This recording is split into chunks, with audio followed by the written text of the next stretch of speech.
Okay. Man, the Connect 4 meme is really good. It's putting out some good content right now. By 4 in a row.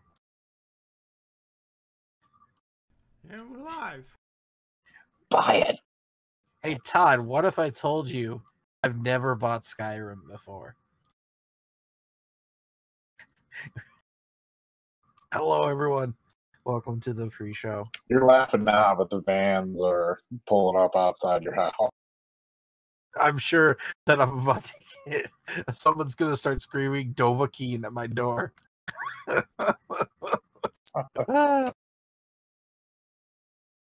Buy it! Dovahkiin!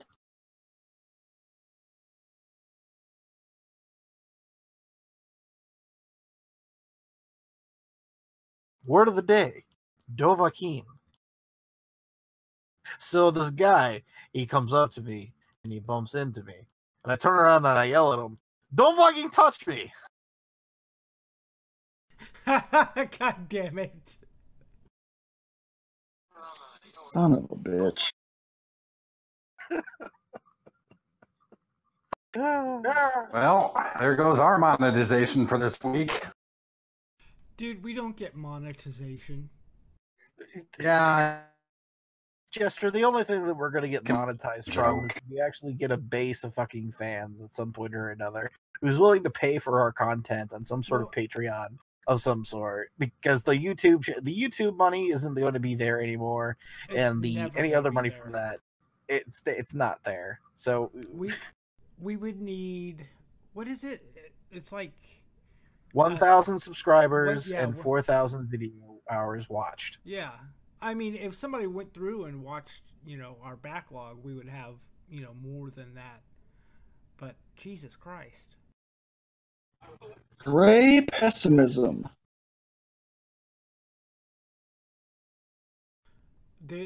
It's ridiculous what they're doing.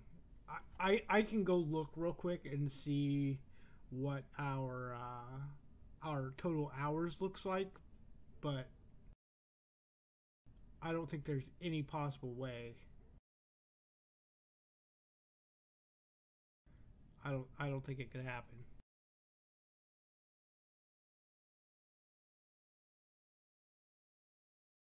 We're all about pessimism here. Yep, because Roman Reigns, Rambo Rumble.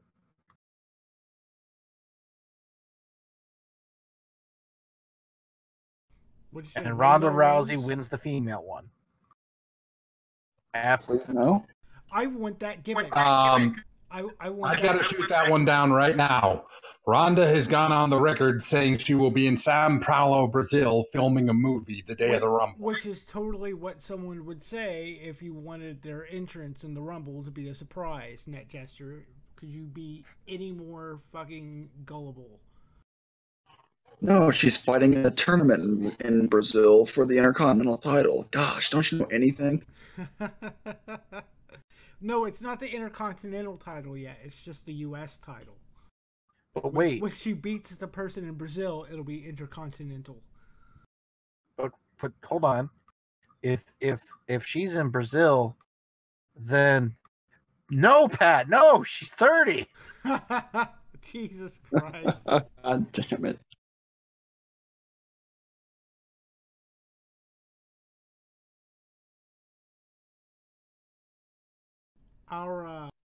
That's twice today I've made Yankum legit pop. This is great. Jesus.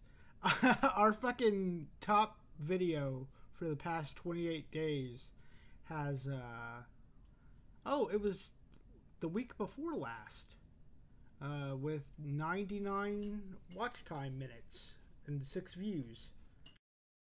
Nice. That's actually okay. I mean, yeah, I haven't. The other stuff. So here's the thing, guys. I haven't even posted this to other people, like, that I know that would potentially like this. I've been kind of waiting for all of us to get on the same page with the promotion and whatnot. But when we get to that point, I'm sure that, our likes and listens will go up.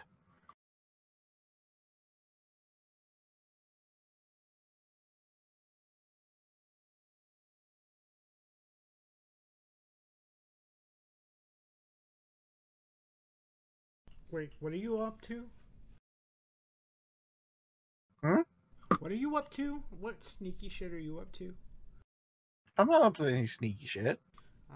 I'm just saying that before I point this out to other people that could potentially be interested in this sort of thing, I just wanted to make sure that our logos were all on the same page and that, we were consistently posting stuff. Yeah, we That's can do all. that. Hey, we've got 4 people. Did you switch over the Smark Snark logo on the Twitter? Possibly. Probably not. Did you go do that? Yeah. Like now? I'm working on it over here. You work? You shut your whore mouth. Hey, man, don't hit the player, hit the game. I actually got us a viewer, so hey. That's true. Apparently, Shao Kahn threatened the life of Dakota Black, and now Dakota Black is tuned into us, along with 3 other people. See, that's all you gotta do to get people to watch your podcast. Threaten their lives. Murder is always the answer. Kind of. That's right. That's right, ladies and gentlemen. Watch Smark Snark, or I'll bop you. Oh, I haven't heard that meme in a while. As much I don't like to bring this up, it's 2 other people because I'm probably the third. This happens. Why would you be watching it while you're in that? Okay. I'm just gonna put this out there. There are some people that when they talk, their voice in their own head sounds different than what everybody else hears. I'm one of those people. My voice, to me, sounds nothing like what comes over a recorder. In other words, you all people hear to me. So I just do that sometimes for the freak out. Oh, you want to know how annoying your voice is. Gotcha. I do that. That happens to me too. In my head, my voice is lighter and almost boyish, and then I hear it on the recording, and it's nice and baritone and such. Hey! That's just so weird. Hello. Hello. Hope I didn't keep you guys waiting too long. No. Okay, that's fixed. I believe we're ready to go. All right. So you know what that means. All right, let's see if this works. 1, 2, 3.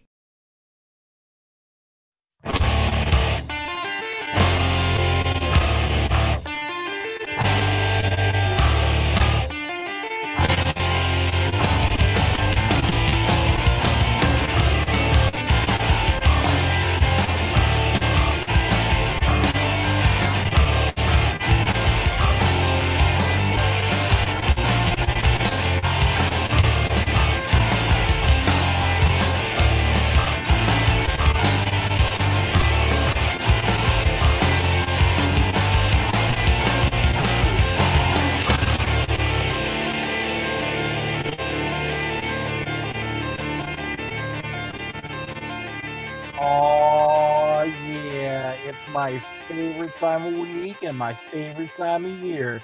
Hello, everybody, and welcome to episode number 288 of the Smark Snark podcast. Thank you, podcastthemes.com, for our theme song. My name is Gunner, and over there is Mega BR. Go Outlaws. Damn fucking straight. Today is a fucking amazing day. The XFL is back. Enzo Amore is out of the company, and Rich Swann got dropped off all of his charges. Hell yeah. Hey, remember when they were doing retros on Enzo and he used to play ball? Yeah, Well, there you go. that's my point. All right, everybody, and welcome our wonderful technical producer, Mr. Yankum DDS. Everything is 5x5. I I can't think. believe. Sorry, I didn't mean to interrupt your joke with mine. Go for it. I think Enzo's XFL name is going to be No Dames. Oof. Oh no. No, it's going to be the classic, they all hate me. Get out of here. But that's his name anyways. Speaking of getting out of here, that was our wonderful net jester. Hi, everybody. How you doing? And I got to say, this is the most stacked news we've ever had on a program. I'd say if it was any stacker, it'd be probably going to Donald Trump's freaking birthday party for private audience, if you know what I mean. If it was any more stacked, it'd be Stacker 2, sponsor of the WWF. Also joining us this week is Shao Kahn. Thought that was ICO Pro. Same difference. Well, hi, I'm Shao Kahn, and I am here to threaten the viewers with tiger drivers. Okay, you can do that. Save us, dog. I just got two things to say. One, is this or is this not the XFL? Yes, it is. Two, not. do I or do I not have a pulse? Yes, I do. Let's play some football. But this isn't the XFL. This is Smark Snark, a wonderful podcast. It's the fucking XFL now. We're playing, boys. I thought Tiger Direct went out of business. God damn it. I got that one too. That's terrible. All right, let's do the news. One, is this or is this not the Smark Snark podcast? Yes, it is. It is. Two, do I or do I not currently have a pulse? No, I do not. Let's play podcasting. We do the fucking news now. Vince McMahon. Hey, hold on. I got this. You know, speaking of podcasting, if you and your friend eat one of those Tide Pods at the same time, now that's pod racing. Oh, for the love of Oh, fuck. god damn it. And somehow the Vince viewership McMahon went up. officially I don't announced know. the return of the XFL today in 2020. In taking questions from reporters, he revealed that he's aiming for 8 teams with 40 players each, all owned by the league, with a 10-game season. It was suggested that there would be no halftime and games that last about 2 hours. He also stressed that there would be no politics or social issues on the field, only football, and that players would be required to follow certain rules and regulations. Regarding specific players, he said that he want no criminality, going as far as to say if you have so much as a DUI, you will not play for the XFL. As a result of the announcement, WWE stock closed at $34.13 today. A new all-time closing high. Its market cap is now $2.63 billion. Jesus fuck. How does that make it go up? Do people not remember what happened last time there was an XFL? Nope, because the market is reactionary, and that's what it does. And people see the sentiment right now against the NFL, and whether or not it's really true or not, we're going to find out in a couple of years, but some are willing to bet it is, and some are willing to bet, like I have been willing to bet for a long time, if you actually bring in smart people and do it the right way, spring football can work. Well, and you also got to know that Vince pretty much thinks that he knows where all the booby traps are now. He made all the mistakes during the first incarnation of the XFL, and now he's 100% certain that he's got every I dotted and T crossed, which probably means something big bad is going to happen. But all I can say is if he screws it up this time, he's SOL. I feel like, I'm not saying it's going to work out, but this right now is a glorious time to do another football league with the ratings for the NFL pretty much really down low. And so now it's like, well, you got this boring ass NFL where the Patriots are always going to win. Let's have this new league. That's exciting, and hopefully it works. Another reason why this is the perfect time to do it is streaming services have never been throwing around as much money to get live content as they have been now. Facebook, Twitter, Twitch, all of them are going to throw their hat in the ring, and they're probably going to pay more than really market value of what the XFL's broadcasts are worth. And that could be, in and of itself, you could make enough money just doing that to make it successful, to make it, stay afloat. Everybody, Everyone, go ahead. everyone's all excited about the XFL coming back, and great new football on TV. There's something to watch in the spring. It's only going to be 10 seasons. It's going to be squeaky clean. 10 games. 10 games. It's only. I hope it's 10 seasons. That'd be amazing. Right. It's going to be 10 games per season, and it's going to be squeaky clean, and the people there aren't going to be 10 weeks per season, not literally 10 games. Right, 10 weeks a season, then it's going to be 10 games a team, basically. But regardless, it's going to be great. I don't give a fuck. Give me an XFL game by 2K. Not 10 games. XFL... Not 10 games a team unless they make it to the playoffs. Whatever. Give me an XFL game by 2K. That's my point. I kind of got the impression that they don't really have a plan. Well, they do, but it's more like the Vince McMahon, it's August and I want Roman Reigns to go over Brock Lesnar at WrestleMania plan, But how are we going to get there? Who really wants that? Yeah, exactly. I feel like a lot of the questions they asked today, he kind of danced around because I think he knows, like, for example, several people asked, are people going to be made to stand during the anthem? And they were like, and he was like, every player is going to have rules and regulations, et cetera, et cetera. But, Vince, I'm sure they will. I think, I think it kind of comes back to what he said about, once you're on the field, you're there to play football. You're not there to be political or make a social statement or, be a criminal or anything like that. So the idea of that is good on paper. Now, can't play if you've ever had a DUI. I don't know about that one. I think that kind of limits the field a little bit.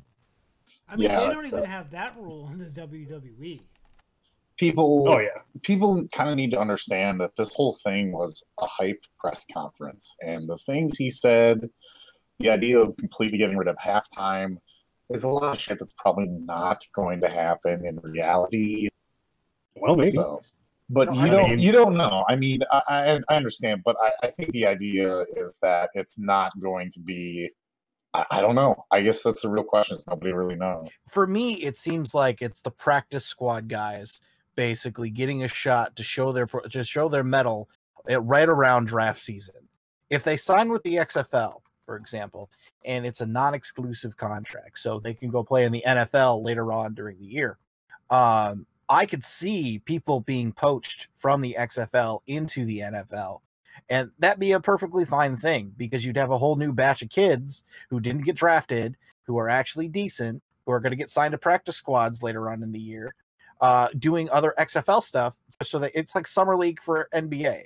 As long as it stays like that, I think you'll have a successful product. Or it's kind of like what the NFL Europe was supposed to be as well. Oh God, the World League! I miss the World League. I have a nostalgia boner for that. Well, I guess we'll find out. But today on Observer Live, Dave Meltzer said, I know Vince McMahon, and he's not going to be satisfied being the Ring of Honor of pro football, and yet that's basically the best he can hope to achieve. So, it'll be a different product, but will it? I mean, that's where it'll be for the short.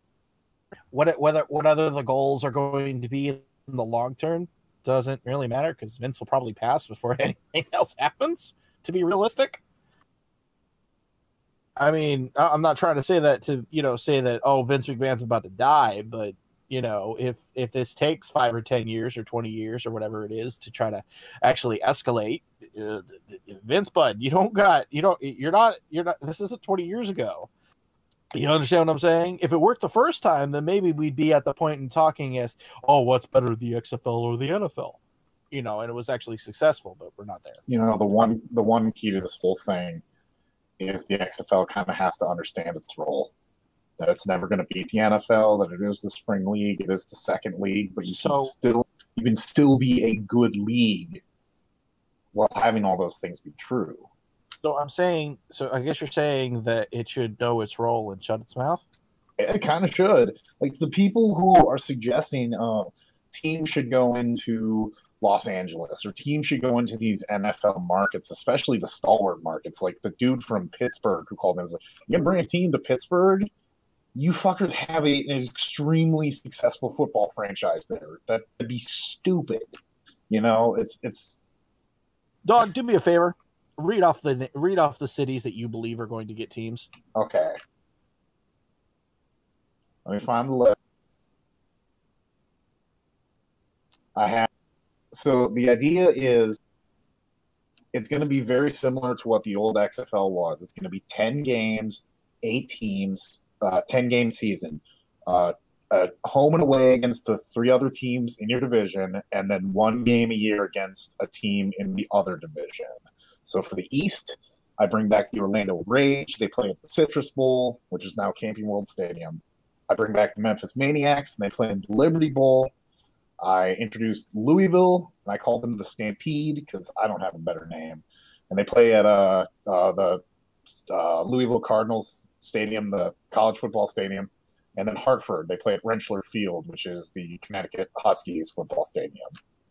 And then the Western, I have San Antonio Outlaws, which would be a remake of the Vegas Outlaws, and the Alamo Dome. And then 2 big markets I think that the XFL should really target. San Diego, you call them the Thunderbolts. They play in Qualcomm. Oakland, you call them the Enforcers, but change the color scheme so it's silver and black. And they play at Oakland Coliseum.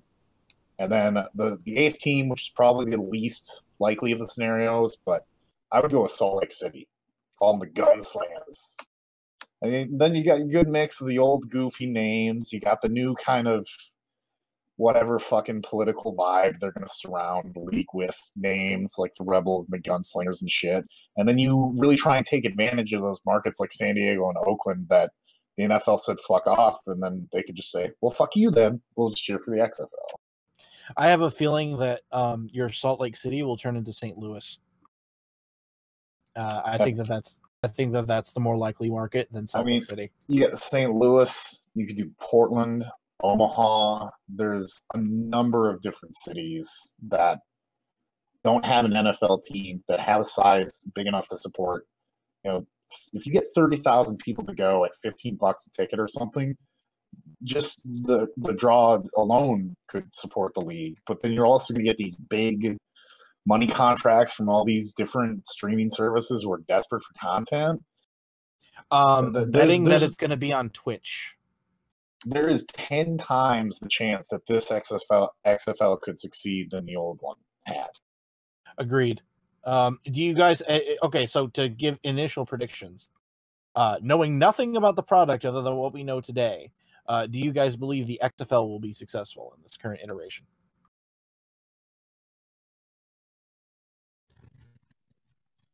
Possibly. Yeah, I really can't say. We don't know enough about it. I mean, it's going to take more than just being an alternative. I mean, you look at, what have we said about Impact for years and years? If they would accept their role as an alternative and embrace it and fester it rather than trying to be competitive and doing the same things over and over again, then they might be more successful. But it sounds like McMahon has a good mindset. But like I said, he doesn't seem to actually have...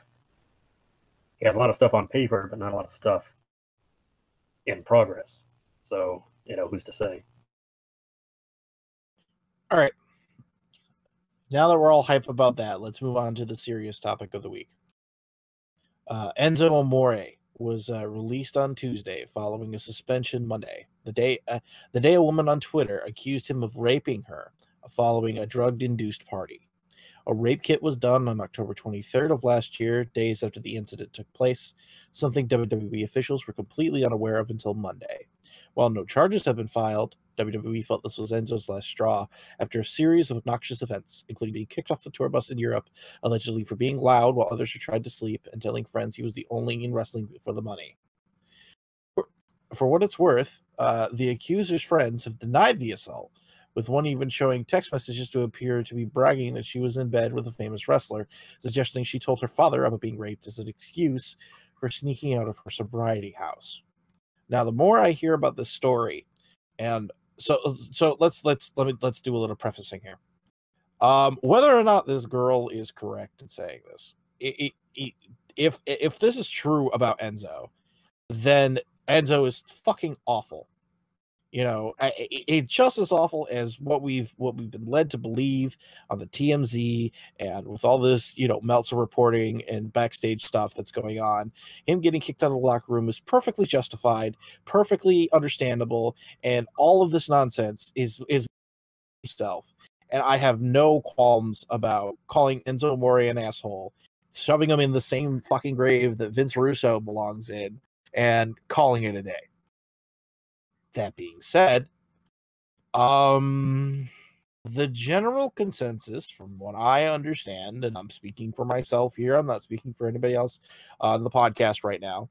The general consensus is that this person's story doesn't sound exactly legit.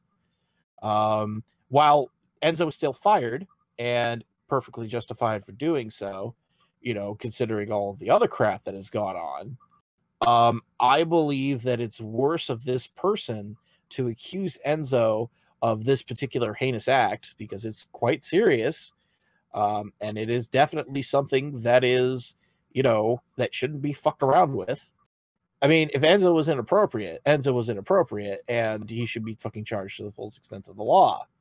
However, since we are innocent until proven guilty, I'm going to assume here that Enzo is currently innocent. He's handling it the correct way. He has not made any public Twitter comments about it. He's not going all Trump about it and saying something stupid. He released a statement from his lawyer saying that they're investigating the matter and there are no further comments at this time, which is the smart thing to do.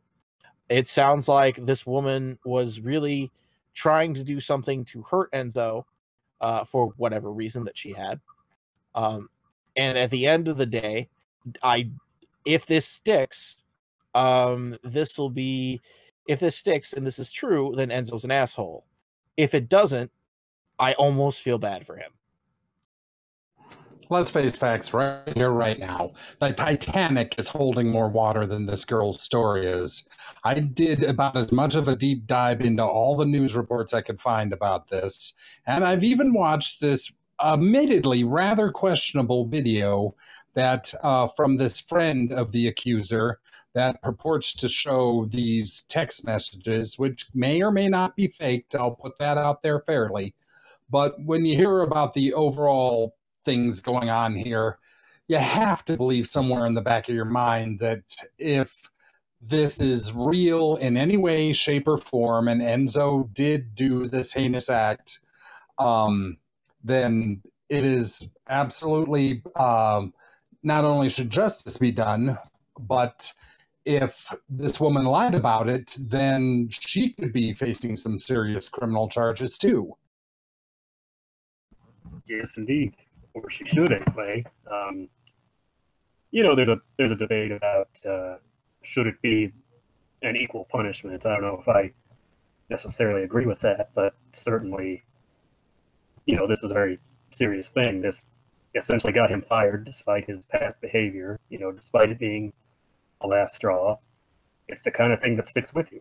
I mean, you know, everybody has a different opinion, even when their opinions have been substantially proven otherwise by the available evidence. There's a lot of, you know, conspiracy theories and loonies out there who think the earth is round and things of that nature. But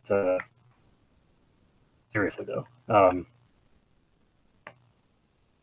you know, calling a spade here, you know, forgive my candor, but when trashy people act trashy to other trashy people and then expect non-trashy people to care. I mean, like Gunnar said, if he did it, he deserves everything that's coming to him and more. as it stands, Enzo being a guy who lives a certain lifestyle, this certain, I'm famous, I'm the man, I'm rich, let's do drugs, let's party, let's look like fools, let's be proud of looking like fools. I mean, inherently, you can act like the biggest fool you want. That's part of what makes, in my opinion, our society great. But at the same time, when you act that way, you create a certain reputation that makes people hard to take you seriously. And not just a reputation, but when your personality comes at the expense of other people, like for example Enzo and his alleged, getting kicked off the bus and generally being obnoxious, well, then it's a problem. And you take this girl who is 19 years old, diagnosed with depression, says she's been taking depression meds since 14, litany of other mental issues. There's a video of her saying she faked a pregnancy after breaking up with somebody.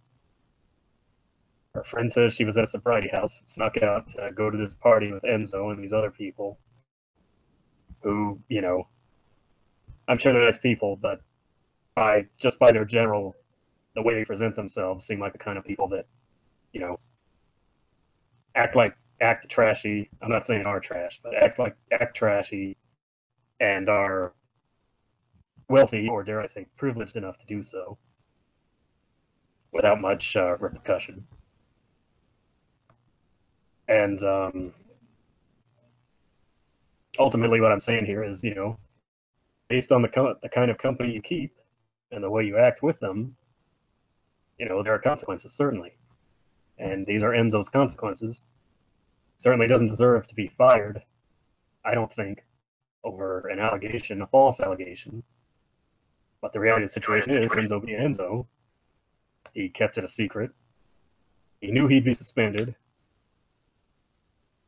And, that was probably in some way a difficult choice for him.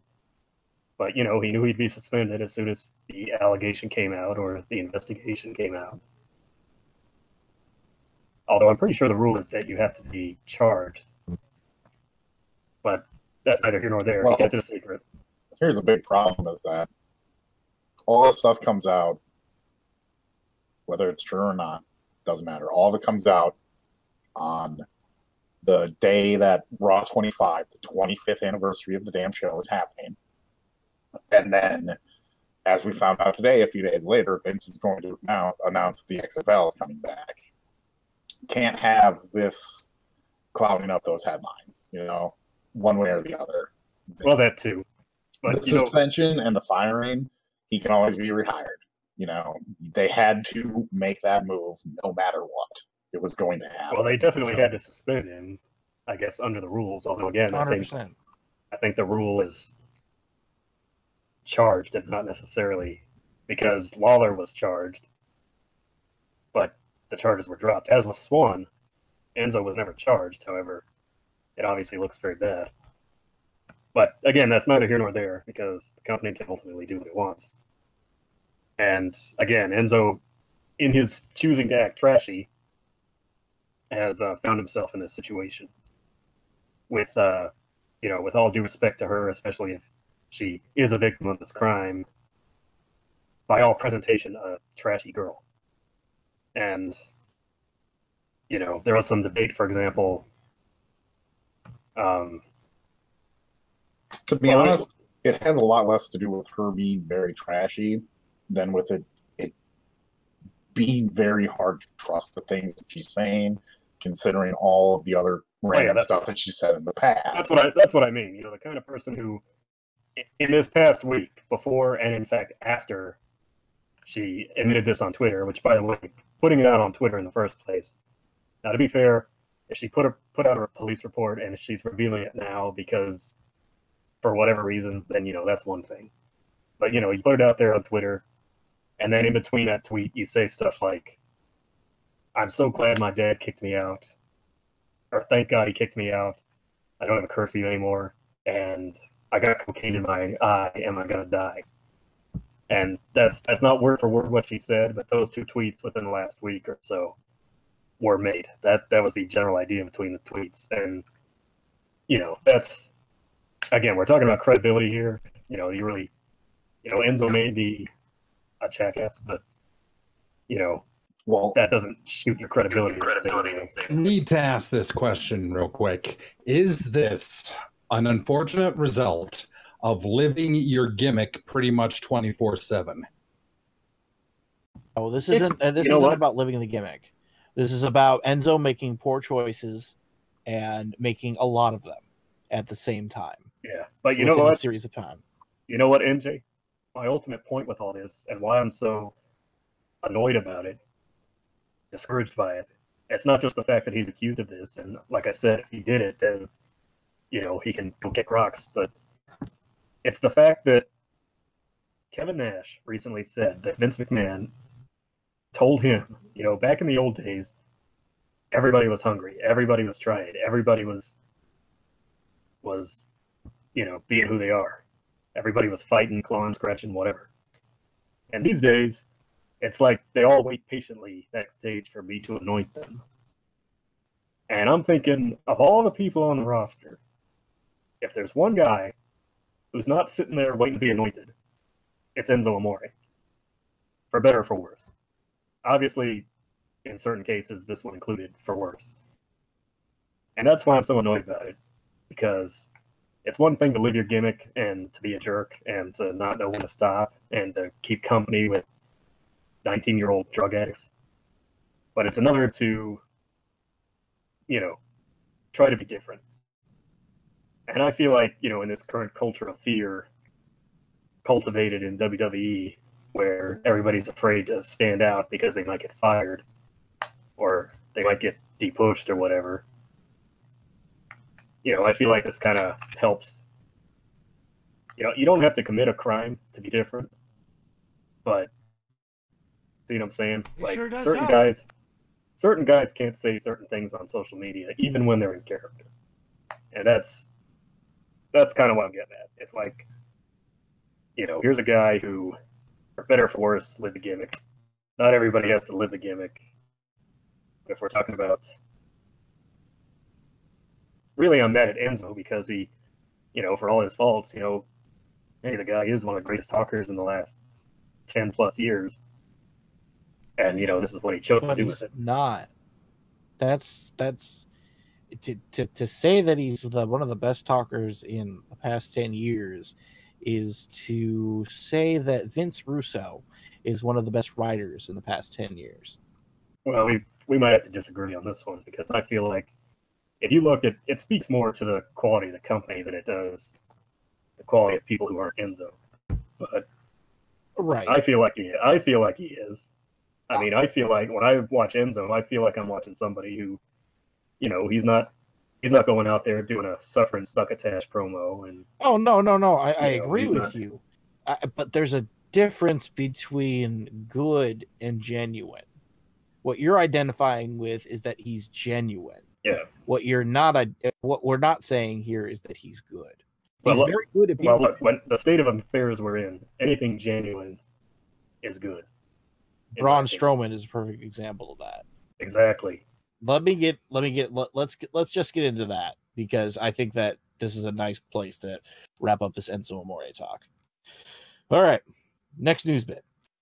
Current plans are for Braun Strowman to face The Miz at WrestleMania for the Intercontinental Championship, and Roman Reigns is still scheduled to face Brock Lesnar, despite accusations from a jailed steroid dealer that Reigns has purchased from him. Kevin Owens and Jason Jordan both have back injuries, which is the reason for Owens' short match with Styles on SmackDown. And Samir Singh has torn his ACL and may be out for several months. So if we're following the same path of Jinder Mahal as we are with Seth Rollins, Jinder Mahal will have a devastating knee injury in the next 3 months. Well, you don't wish that upon anybody, but God, injuries this last year and in the first few weeks of this year have been absolutely nuts, haven't they? 2 years ago, there was a particularly bad stretch of this stuff, too. Yeah. Sometimes it just happens like that. But Braun versus The Miz at WrestleMania? Ew. Why would you waste Braun on that? Or why would you waste Miz on that? That just seems like an awful match for Mania. That's It's the highest of the tier 2s. I think super squash. I think they could put on a decent match. I think Miz getting thrown around will be fun. And then Braun just pinning him.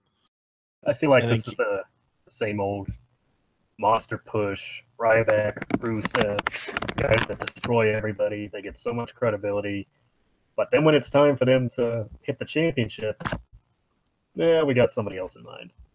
And then that's when you get things like Braun losing to Lesnar, you get Braun facing the Miz. That's when you get Braun, doing all these crazy stunts, but never actually getting the belt. And it's super annoying. Now that the Miz retains, and he does it by getting himself disqualified. I'm sure there'll be some gimmick in which that won't allow that to happen. Braun really should win the championship. I'm sure he will. And I'm sure that this will be a minor crowning moment for him. You mean at the Rumble? No. Whatchamacallit? He should do it. I mean at the Rumble, and he goes to Mania as the champion. That's what. Oh, no, I agree with that one. I agree with that completely. I mean, that's a no-brainer. It really is a no-brainer at the moment. But right. We're talking to people who have no brains. So. Exactly. That was the joke. All right, let's move on. John Cena is in negotiations to play Duke Nukem. Get fucking high! Oh, are you kidding me? In a film adaptation of the video game.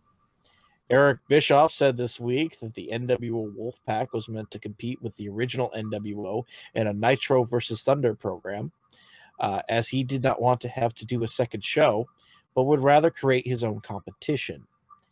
Jim Ross denied that he and Jerry Lawler fell asleep at the Manhattan Center during Raw 25, even though there was a picture on Twitter that made it look like they were. And while fans were chanting for refunds, there are no reports of anyone attempted to get it. You fucking marks. I would have been. Here we go. Here's what I want to say about the Manhattan Center. You got a bunch of dumb fucks who paid $800 or more for a television show of Raw, and not even just a Raw, not even a full Raw. Hell, not even a half a Raw, and they paid $800 to watch a few segments and to watch Raw on TV. Get fucked, you marks. Okay, I have to come somewhat to your defense. I do not believe that anybody, no matter how much liquid cash they've got on them, would pay $800 and know that they were going in just to pretty much watch Raw on TV and have a couple of talking segments and probably 2 matches.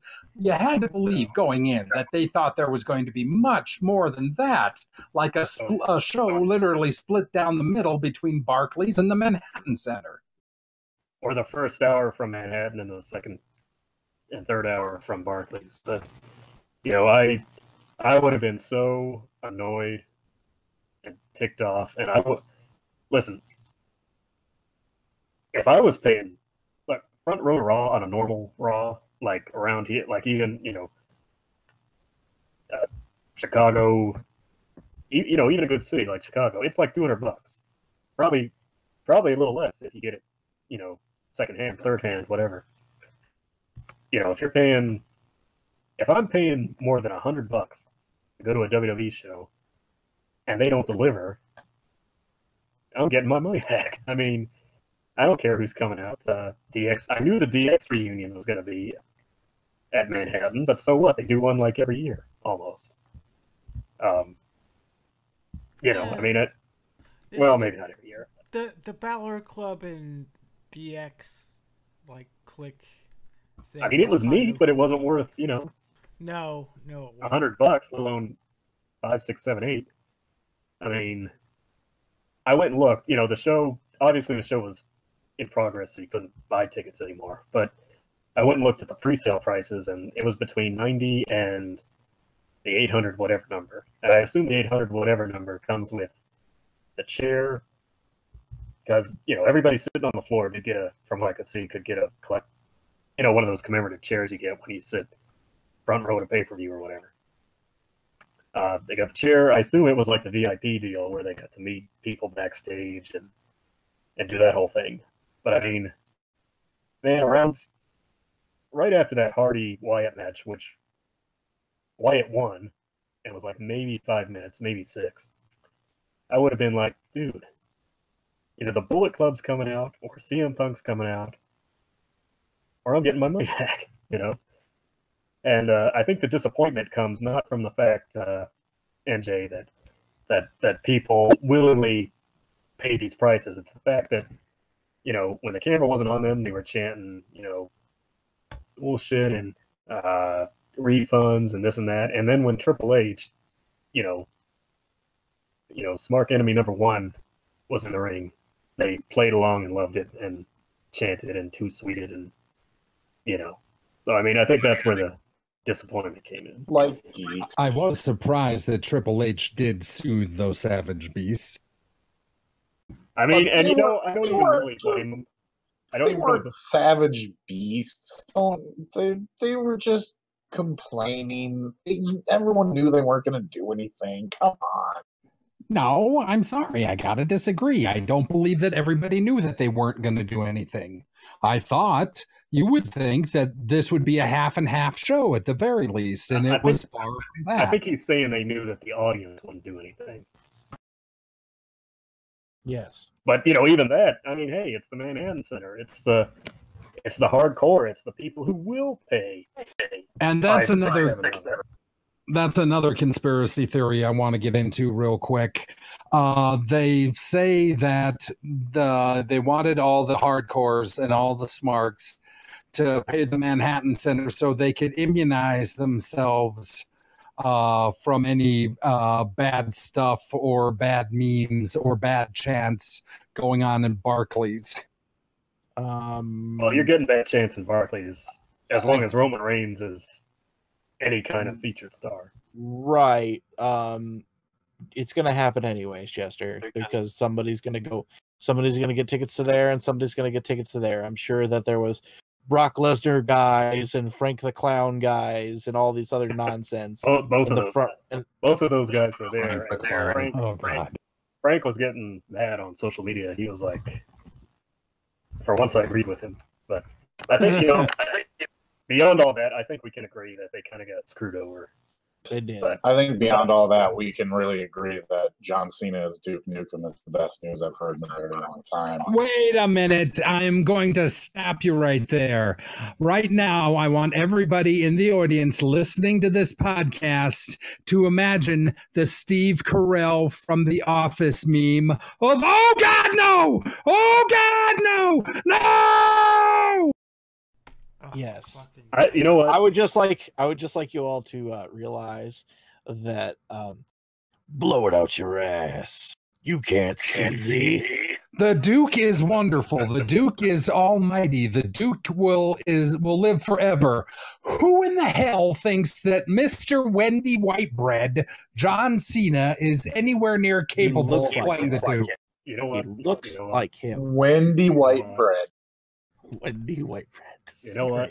I think he genuinely would be a good Duke Nukem if they let him be, but I don't think they'll let him. I think it's like a Baywatch movie starring The Rock, and it's like a buddy comedy where his friend is like a huge dope.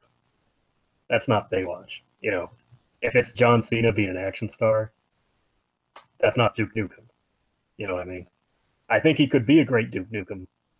But I think if he is Duke Nukem in a film Duke Nukem, he's going to be John Cena as Duke Nukem, not John Cena playing Duke Nukem. He was all right in all the movies he's been in so far.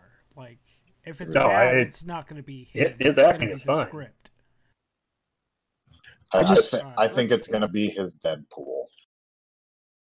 I think he's going to take that character and really portrayed the way he wants it's supposed to be. I think it's his vehicle. That noise you hear is me falling off of my bed right now. Are you kidding me? Well, you got to realize, Jester, and I want you to, before you get your Smark fucking panties in a bunch here, I want you to realize that his favorite game in the whole wide world is Command and Conquer 3. I mean, he understands that era of gaming. He's got good taste. He's got good taste. So I mean, if he understands Duke Nukem and he's a fan of Duke Nukem, and he says, "I've got balls of steel, word life. Okay, I'll lose my goddamn mind. All right. Okay. I got to say this. In any way, shape, or form, who thinks here that John Cena could actually pull them off any nastiness of Duke, or that, for that matter, being that John Cena is a product of World Wrestling Entertainment, that Vince would let him? John Cena, the product? Never. John Cena, the guy? Sure. Jester, I'll make a bet with you.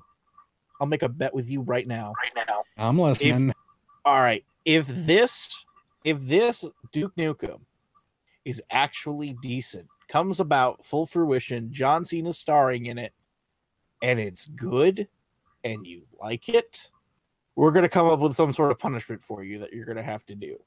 I don't know what it is going to be yet, but it's going to be some sort of weird sort of thing that Yankum and I are going to come up with that is going to be great.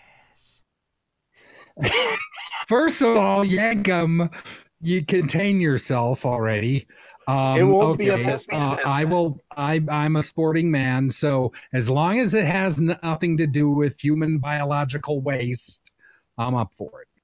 All right, but if it's bad and you don't like it and we don't like it, I'll let you host the show for a week. Oh, Gunnar, think about what you're saying here. What? What would be? What does Gunnar do except read off stuff off of the? I mean, you know, you're my best friend and everything. God, fucking seriously, fired. This is not an insult. Jester, do we got a deal? Yes, I mean, I'm surprised we don't, host the show when you're away sometimes. I mean, hell, even Yankum could do it, I believe. Even Yankum could do it. Go fuck yourself, Netjester. With that, that's great, because how many times have you hosted the show before? Like hundreds? Right. So let's just fucking do this. Yeah, let's take a moment to have Dog read a couple messages from our sponsors. Oh yes, a couple messages from some of our fine sponsors. And speaking of fine, and a good friend of the program, Tammy Sitch, has a new movie coming out. It's called Sibian. It's about a woman with multiple personality syndrome who has to overcome great adversity by masturbating with a 5-horsepower dildo machine. Roger Ebert said of the film, "I'm glad I'm dead." And Richard Roper said, I wish I were with you, Gene. I will be soon enough," before crying and rewatching The Piano. Be sure to get your digital copy of Sibian from www.stickykeyboards.com. Also, do you feel like your date is too wide awake? Then you need Enzo's Sleepy Time Tea. Well, let me tell you, before I got some Enzo's Sleepy Time Tea, every date I went on ended in disappointment because they were always lucid the whole time. Who wants that, right? So I got some of this fine herbal tea made from a scientific blend of gamma hydroxybutyric acid and ketamine, and every date since has ended exactly the same way I wanted it to. If you want to have your time with the ladies or fellas, and in the best way possible, you have to get yourself some of Enzo's Sleepy Time Tea. Use the promo code ROOFIE, that's ROOFIE, to get 25% off your purchase and get a free limited edition cup that makes mixing a breeze. And that's Enzo's Sleepy Time Tea. Call now, 1-800-ENZO-SLEEPY. I thought Special K was a stimulant, like speed. The Smark Snark podcast is not are not affiliated with this roofie product, nor with the other product that was just mentioned. Man, I really should have read the. Should have read. Solemn parody.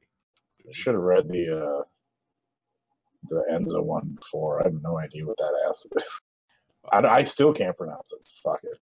Hydroxybutyric acid. It's GHB. Well, you know, I figure ketamine would probably just do the trick. You know, when we're in a time when you can read the first minute of that Sunny one, and I don't know if it's real or not. But I think you've done okay. Maybe not great, but okay. Both of those were fake and written by Yankum. I just want to point that out, so you can all point the hate mail towards Yankum. That's Smark Snark. Boo, Yankum, boo. Oh, come on. Isn't I was she signed really with proud Vivid? of that porno Sybil parody. I thought Sunny was signed with Vivid. Yes, she is. Yeah, okay. She is.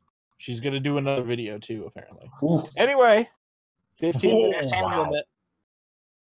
Ring the goddamn bell, Yankum. Tammy Stitch stars in Breaking Wind. All right, guys. We've got a whole lot to go through here, so we're going to plow through it just like we plow through. just like that guy plowed through Tammy after she farted. It's the best moment of porn ever.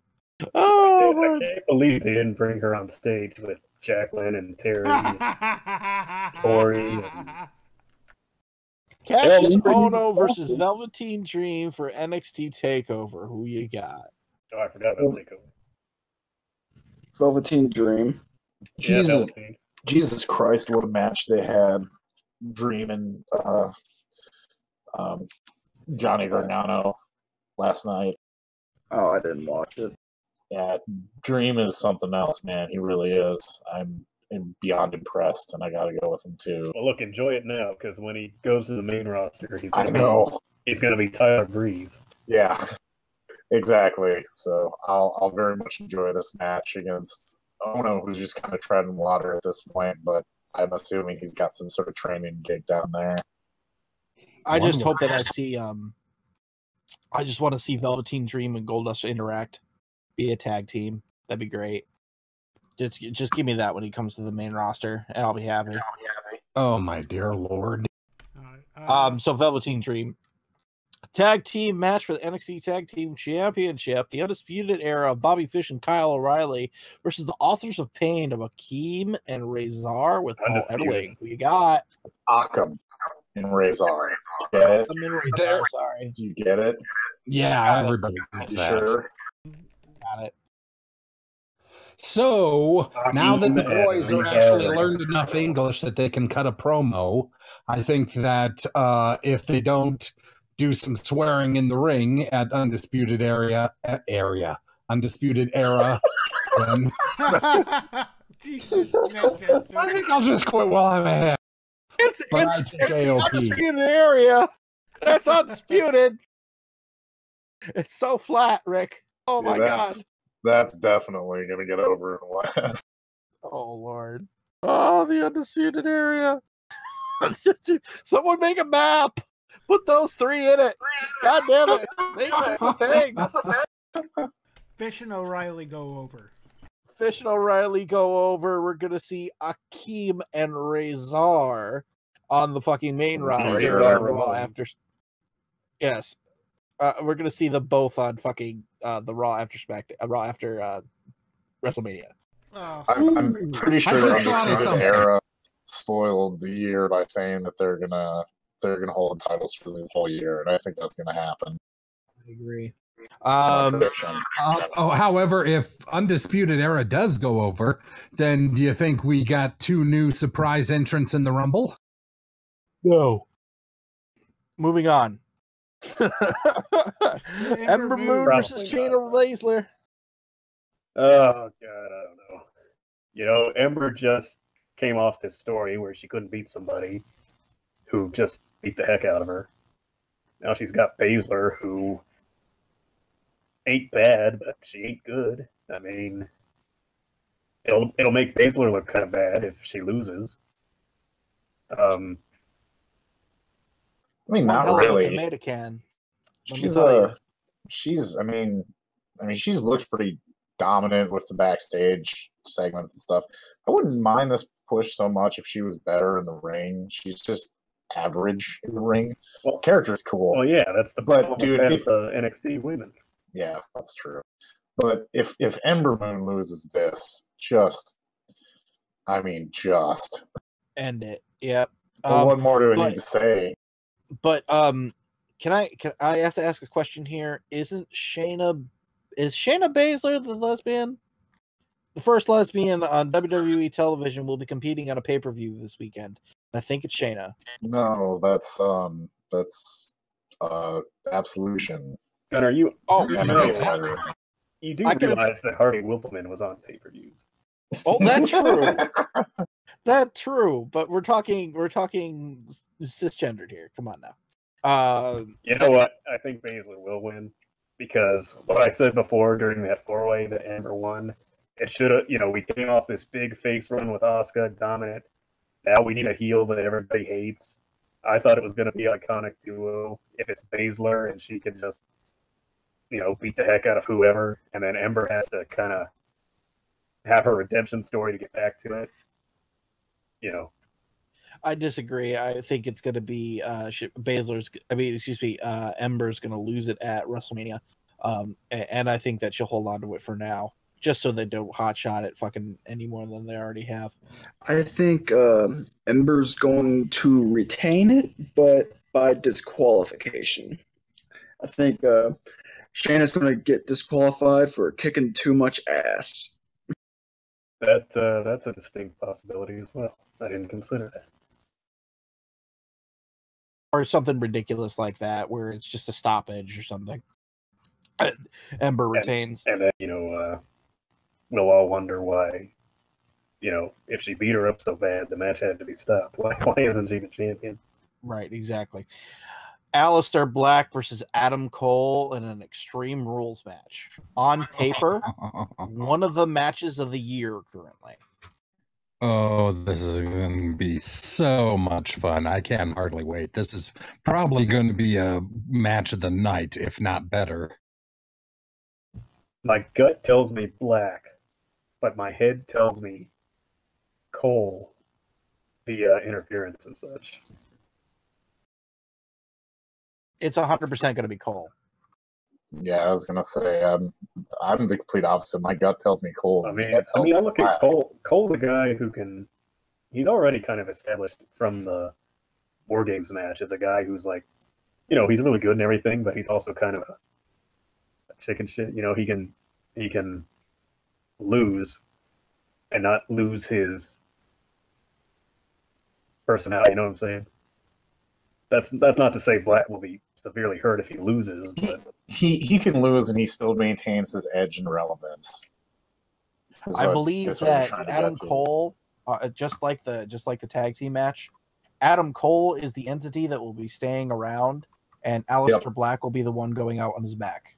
That's exactly what I'm thinking. Basically, is that Black is likely going to get called up either for the Rumble or for after WrestleMania, and so there's no real good reason to potentially, But who knows? Like, this is legitimate coin flip. That's what makes this match so much fun. Is who fucking knows? Because either one of these guys could win. It would make sense. You guys remember that time in ECW when CM Punk and Shannon Moore interacted, and then CM Punk just slapped the shit out of Shannon Moore? I really want to see a segment where it's Aleister Black and fucking Baron Corbin in the back, and Aleister takes one look at Baron and beats the shit out of him. Just because he can. Gotta call him a poser first and then slap him in the face. Yeah. There you go. All right. That'd work. We have limited time. I know. Andrade Cien Almas versus Johnny Gargano. Single session NXT Championship. We can go as long as we want. Well, we're gonna go as long as we want, anyways. I would make an Enzo joke there, but that's in poor taste. Not because of the rape, but because of Enzo. Oh, god damn it! No. So in the most scripted match ending ever, we think we pretty much know what's going to go on after this match. if someone could just, I don't know. I mean, I don't know if the timing's right. To me, the question, seriously, the only question that's left to me. Well, I don't know. I don't know if he's ready. Is what I mean by that. No, he's ready to go. Ciampa is ready to be back in the ring. If you want to put on a big Mania style event for NXT Takeover Mania, that's one of the matches. The only question is, do you have it as the main event for the NXT title? Comes back after he wins it and kills the shit out of him, or do you have it as one of the big matches and then have the NXT title be in another big match? That's the only question. The latter. Loser leaves NXT for WrestleMania. Johnny Gargano versus Tommaso Ciampa. This will happen some point this year. Gross. Because that means Gargano joins the fucking cruiserweights, and I really don't want that to happen. But you know it's going to, especially since Billy Kidman's joining the cruiserweights. Oh, yay. Great. Yeah. Yes. Kidman's back with the worst shooting star press ever. The best. What? Oh, wait, I didn't hear about this. What's going on? What? He'll teach everyone to not get power bombed in the cruiserweight division. He just tweeted that he's going to be at 205 Live. He's probably just coming back as a backstage guy, to be honest. He's the next Is he the general manager? Yeah, he's the next general manager. That's what I'm guessing. All right. Well, That's a good ass idea, though. It's going to be great. I can't wait to see what Ciampa does to fuck up Gargano. Just let it be vicious, please. All right, let's move on. Rumble time. The Usos versus Chad Gable and Shelton Benjamin. Congratulations, Chad Gable, by the way. His second daughter came into the world this week. Yeah, congrats. Very good. 2 out of 3 falls match for the WWE SmackDown Tag Team Championships. This match is going to fucking rule. Because there's going to be, there's no fucking card. There's 4 other matches and 2 Royal Rumbles, even with a 4-hour show. It's like 2 hours for 4 matches. They're going to give these guys like 25 minutes. It's going to tear the fucking house down. But I feel like they're gonna do another screwy finish. I don't think so. I think it's time for them to. I think Chad and Shelton are going to win.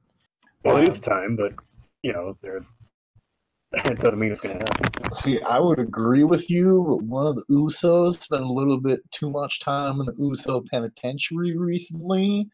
That's probably going to cost them, some WrestleMania extra bonus money, like championship money. Just saying. Had a little bit too much of the day one-ish, you know what I'm saying? Cesaro, Seth Rollins and Jason Jordan versus Cesaro and Sheamus tag team match for the Raw Tag Team Championship. Ooh, I'm so excited for this. Yeah. Before we get into all of this match, I just got to say, how long ago did they break Jason Jordan off and he was going to be a big single star, right? Hey! And look where he is on the card. You might as well just put him back with fucking Chad Gable at this point. You'd think. All right, so I think it's Seth Rollins and Jason Jordan. I think the Bar wins it. Yeah, me too. Even Jordan, though I hate that stupid name. Jordan gets mad at Rollins, refuses to tag in. The Bar wins. Rollins comes out as number 30. Doesn't win. Can I just say this? I am fucking sick of Seth Rollins versus either Cesaro or Sheamus. I am fucking sick of it. How much fucking longer are we going to do this goddamn match? Yeah, we need to get off that program. So, what would you rather see, Cesaro or Sheamus versus Seth Rollins, or ADR versus Sheamus, over and over and over again? Bar versus Rollins, because at least it'll be a little entertaining. All right, AJ Styles versus Kevin Owens and Sami Zayn in a handicap match for the WWE Championship. How boring! You pronounce it just a little bit differently, and Cammy's the name, or actually Cammy's the name of a girl I had a crush on in high school. Oh, Can we not make Cammy a thing? Like, please, can they stop? I can't. help but see Cammy from Street Fighter every time they say it. Exactly. Right? And I was You know thinking what- Owens in a camisole. I'm fine with seeing Cammy from Street Fighter all the time. Like, hey, rocks, she rocks. it'll be fun when Sammy takes the pin for this match. This is like the only like remotely interesting thing on SmackDown. The worst part is this storyline fucking sucks. You know what it leads to? What? You Kevin honestly, Owens. Kevin Owens versus Sami Zayn at WrestleMania. Okay, that might be fine. I wouldn't hate that. You But- know, if they were smart, they would just keep it on AJ and forget this whole They're going rigmarole. But They're and going honestly, to. I think they will. But part of the, the fantasy booking part of my brain says Kevin and Sammy win, the co-champions. Daniel Bryan's in the Royal Rumble. Kevin and Sammy come out and clear the ring so that Bryan wins without having to bump. And then, well, that doesn't really make sense. Well, Oh, no. I see where you're going with this. So now you've got this faction from the Indies, basically taking over. They've got the title and the Royal Rumble win. it's like a new era, They basically own SmackDown at WrestleMania at that point. they've got the championship, they've got the And a ownership. babyface Shane McMahon tries to take away the title and the undisputed. child from them. I mean, is that where you're going out there? I mean, that's kind of where that goes. So I get here's my thing with this storyline. How the fuck are Sammy and KO the heels here?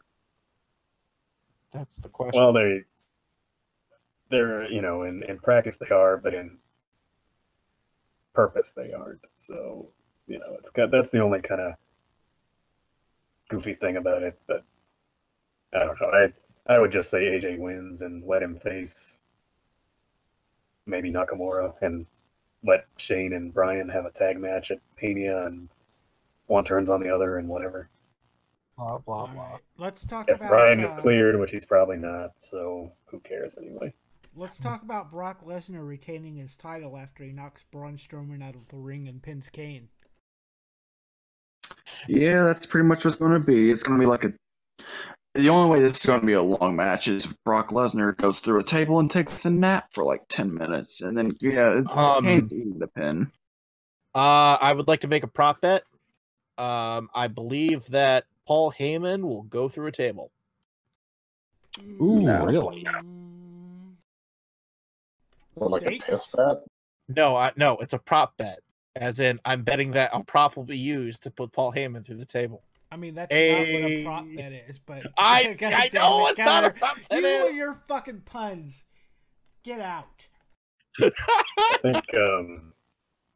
I think Strowman will running power slam Kane. He will running power slam Lesnar onto Kane.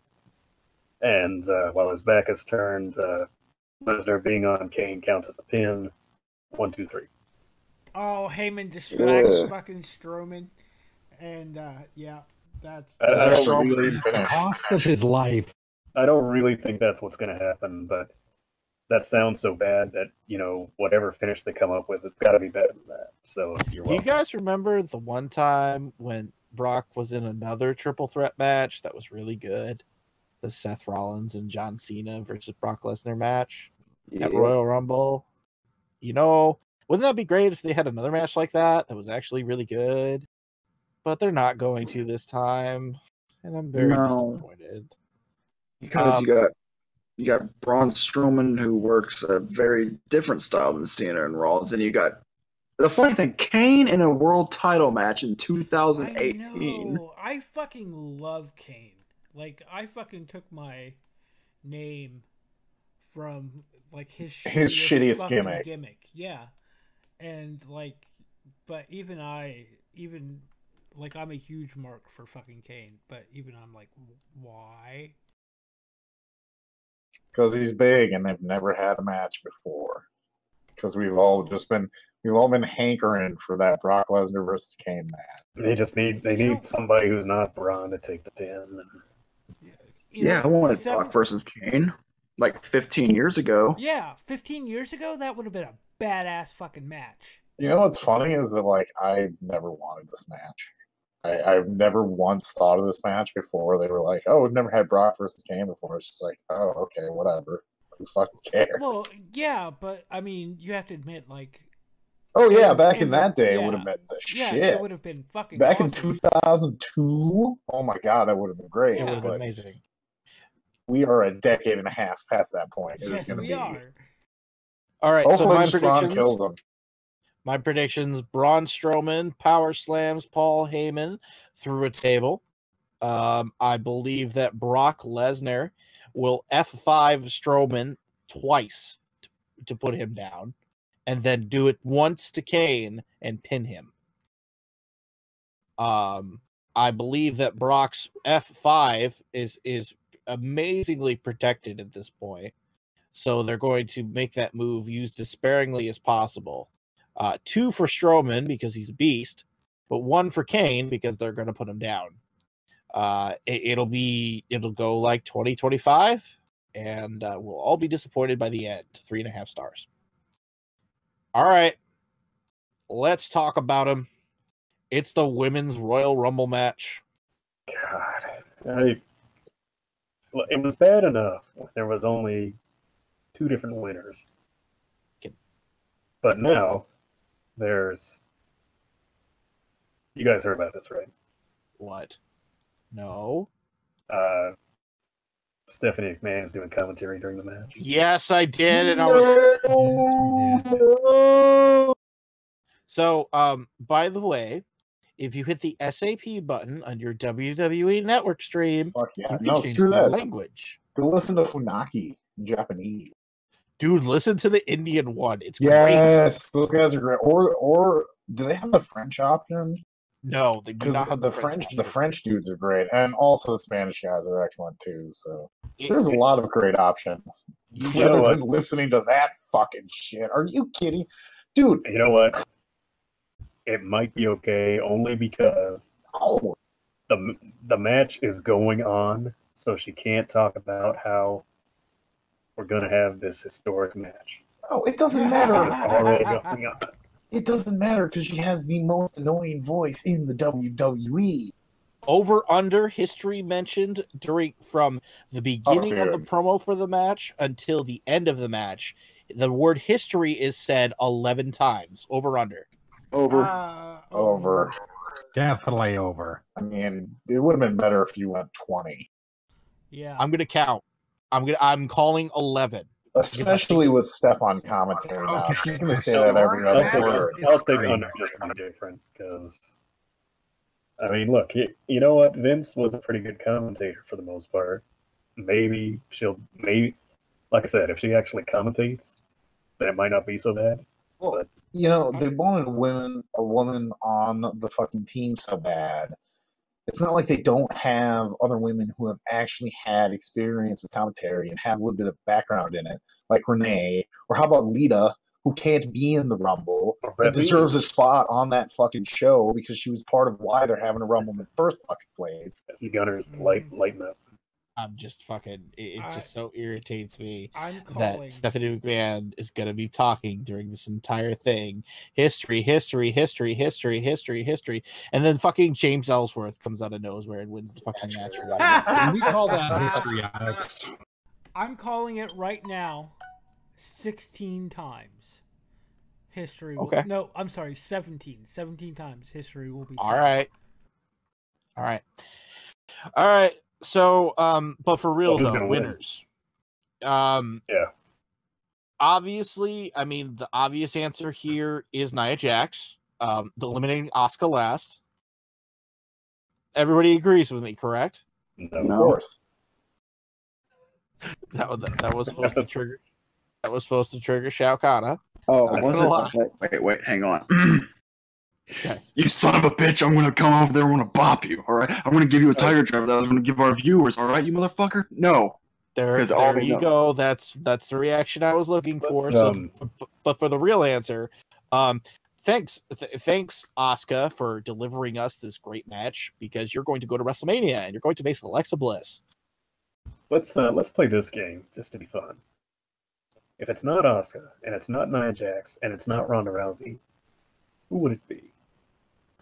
Depends upon who they brought up from NXT. Becky Lynch. Or use anybody from the Mae Young That's Classic. what I was going to say. Becky Lynch.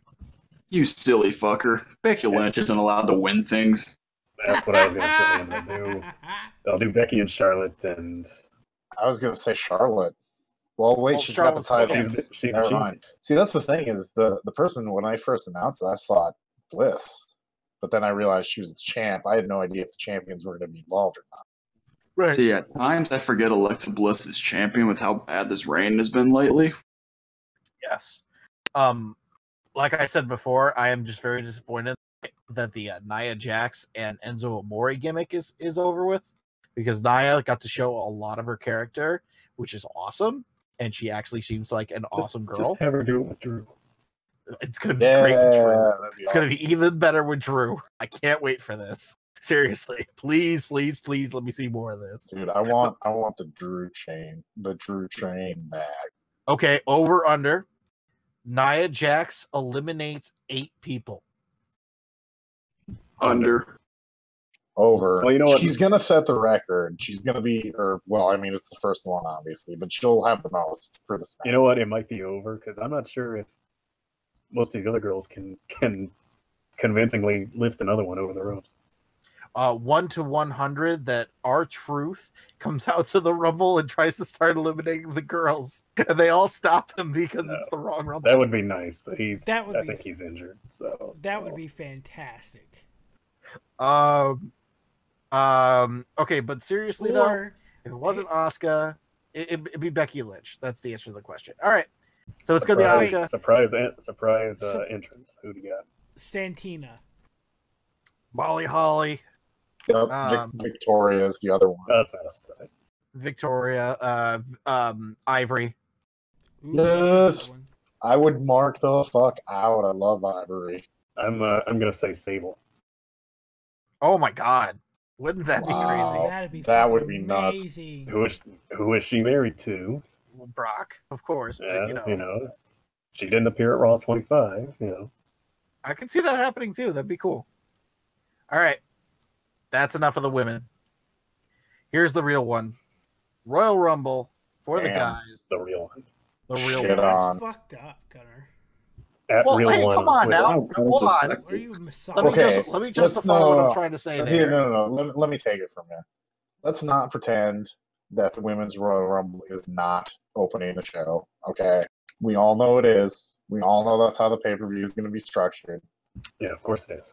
So- But let's also not pretend here that the Women's Royal Rumble, just like every other historic women's thing, isn't going to be majorly fucked up by one particular thing happening. And it just It already to say that it's the not real one is to say that, well, it's just a real complicated way to get Asuka her championship shot. You know what I'm saying? Because if Asuka's in it, then she gets a championship shot. If Asuka's in the mixed match challenge, unless Miz loses, it's gonna be Asuka and Miz winning the mixed match challenge, etc. You know, I mean, this is I'm pretty is the sure problem. I'm pretty What? sure they'll pull the Miz lost and not her. Yeah. So that doesn't count as her losing. She right, exactly. Right, that's the she problem didn't with. defend. But this is the problem with Asuka and her undefeated streak. If she's not champion, Well, then realistically, it And should be it- her anyway. I mean, of course, I'm not saying who the heck, except for Nia, maybe. Who else has been nearly built up? For this? no. I agree. I agree completely. I'm just saying that it's a real complicated way to crown. I mean, next year's should be a lot of fun because more than likely Asuka will lose by then, or will still be champion. Either way, I don't care. She'll be out of the match, and then we'll be able to truly speculate onto who will win. Now, to the men, there is a lot of speculation for this. Now, what's gonna happen is there's- Carmella will win. She'll win the SmackDown title at Mania, then she'll cash in on the Raw belt and become dual champion. Yes. Oh, Jesus Christ. Anyway, forget the I'll- men. The men.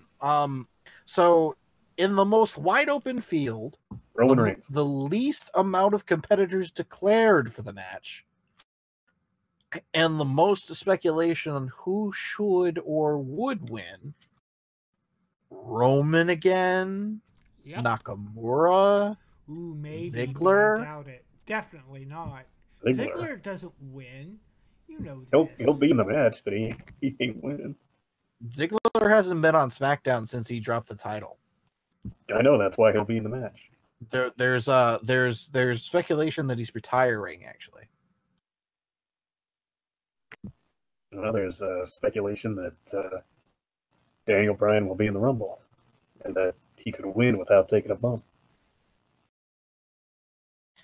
I think out of all these people, I think they're going to give it to a SmackDown guy. And to my prediction earlier, AJ is going to hold the title till Mania. And I think the winner of this match will be Shinsuke Nakamura, and we're going to get Styles versus Nakamura in Mania. That seems like the logical choice, but we're going to go down the list here. Yeah. We're going to go down the list here, and we're going to give our three choices. The first one is who should win, who will win, and who is your dark horse. And we'll start with Yankum. Probably Roman. Probably Shinsuke. And your dark horse? Oh, gosh. Heath Slater. Hey, there you go. I like that one. Shao Kahn. All right. Who do I think will win? Roman. Who do I want to win? Shinsuke Nakamura. And my dark horse? The dark horse. Fuck, I'm going to say Ziggler is my dark horse. I don't really have a dark horse. Dog.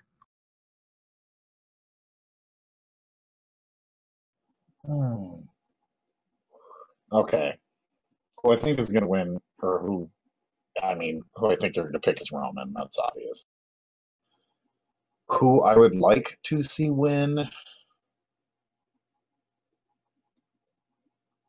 is AJ Styles after he loses the belt. And who my dark horse is Braun Strowman. Omega BR. Who will win? Nakamura. I don't think they're gonna. They can put Roman with Brock. I don't think that they're gonna pull that again, especially in Philly. As you'll recall, he won it a few years ago in Philly. That was when The Rock had to come out and look bewildered that they weren't cheering him. I don't think they're gonna go through that again. It would just be too much. I think. Well, by that same token, who should win is also Nakamura, I think. Well, that was my who should. Who will, I think Nakamura again. I think they'll do Nakamura last eliminating Randy, who won it last year, and then they can kind of, he can put the shot on the line at Elimination Chamber maybe, or if Roman were to win, they could do Nakamura Orton for who faces the WWE champion. Neither here nor there, I guess. Dark Horse is also Braun. Having lost the title match, he comes out, gets a huge pop, clears everybody.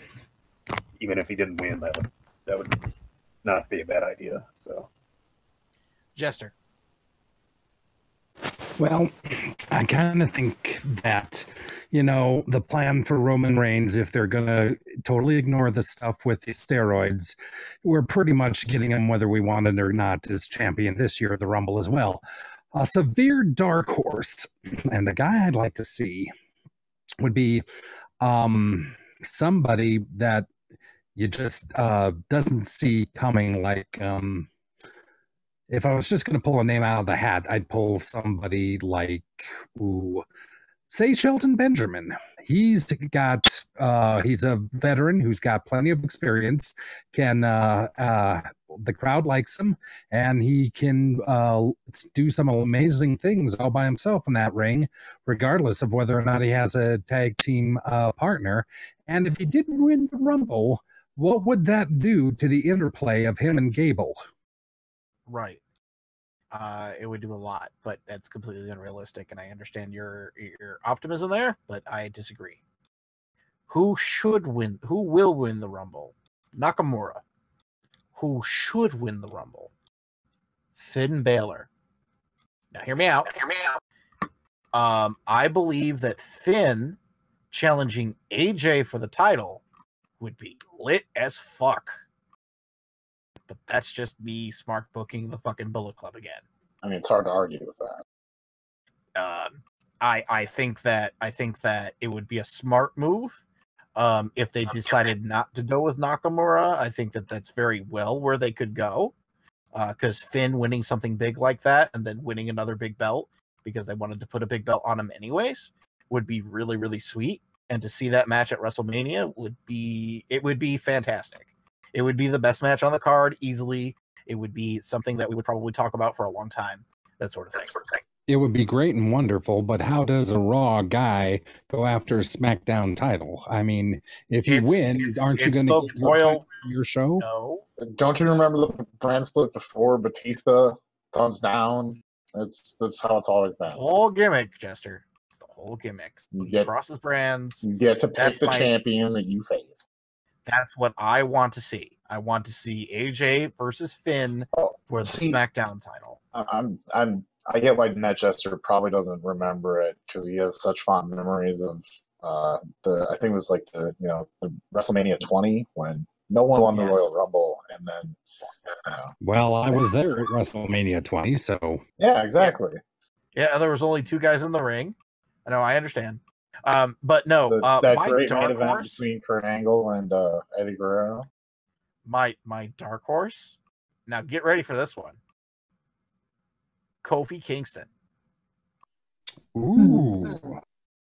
Kofi finally wins one, and the New Day go on a fucking tear trying to get Kofi into the SmackDown WWE Championship scene, going up against AJ Styles.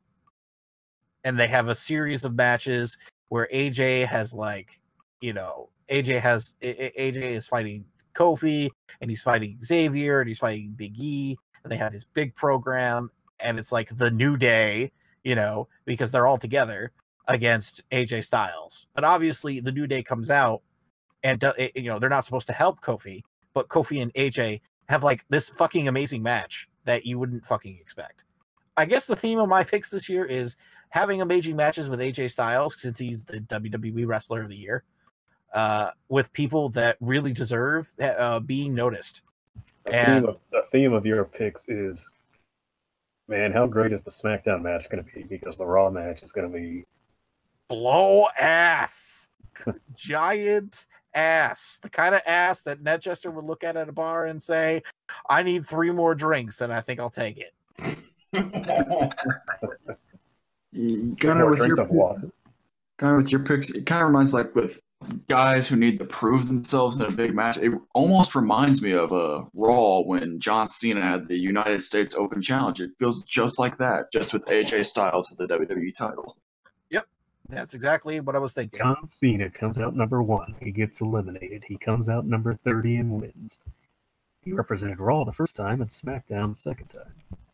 God damn, it'll make me hard. If that happens. Don't say that shit out loud. You know that kind of shit would happen. You know what? I gotta say, we're having a lot of fun with these goofy picks. And that's a good thing, because even though we can narrow it down, obviously, the rumors about Nakamura or Reigns or whatever, even in the women's match, too, is surely going to be either Asuka or Jax or whoever. It's not set in stone, which is always a good thing. It's not like last year where it's like, well, of course Orton's going to win. That's what they planned. That's what they want to happen. And, like 27 of these guys in this match, there's no way they would ever win. That's the beautiful thing about it. There's at least a handful of guys, 6 at least, I can name off the top of my head, that are going to be in this match that should either be winners of this match or be in at least the final 4 of this match and be completely believable. And I wouldn't even say guys. I wouldn't even say, if you look at who's in it right now, I wouldn't even say that. I would say it's more about scenarios. And that's another thing. There's like 17 guys announced. That's almost half. That's a mystery.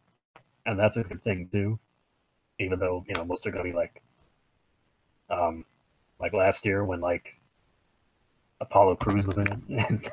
Right, and they're going to have NXT guys. Well, he was a mystery guy. I expect Ricochet in this match. Oh, really? Okay, yeah, let's get into that. EC3, but not Ricochet. Let's go down the line here. Who do you think is not announced that is going to be a surprise entrant in the male Royal Rumble? Yank him. Oh.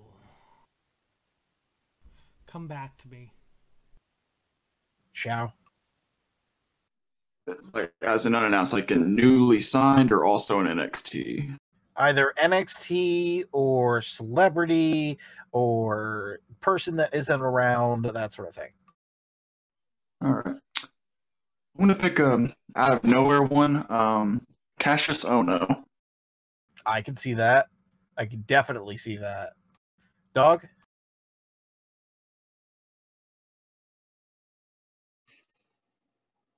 The Great Khali. I got no one, dude. WWE. I mean, Great Khali just bashed WWE. He's like, did he? lost India. Yeah. Really? Yeah, so that's not going to happen. Well, I mean, they did, but and it is their fault. So he's right. It is. WWE's done dumber shit than they'll bring him back just to bury the fuck out of him. He'll be like the fastest one out. He'll have 1 foot in and then instantly get tossed out or something. So basically, something for Braun to throw around. Sure. They'll break him in half. Omega, give me a dark horse. Give me somebody who's not going to be in. Well, I think, like I said, I think EC3 is a big possibility. Otherwise, oh my goodness. Probably, I don't think there'll be any really big outsiders because there's not that many big outsiders unless it was something insane. Like we thought we were going to get Raw 25, when they signed Punk again, or Kenny Omega agreed to show up because Jericho was in New Japan, or Kenny would have a 16-hour window to get there and fly in. Right. He would literally have to catch all of his flights and not be late for him to be right. No, I'm not saying that seriously. I'm just saying plus he's under contract and all that stuff. So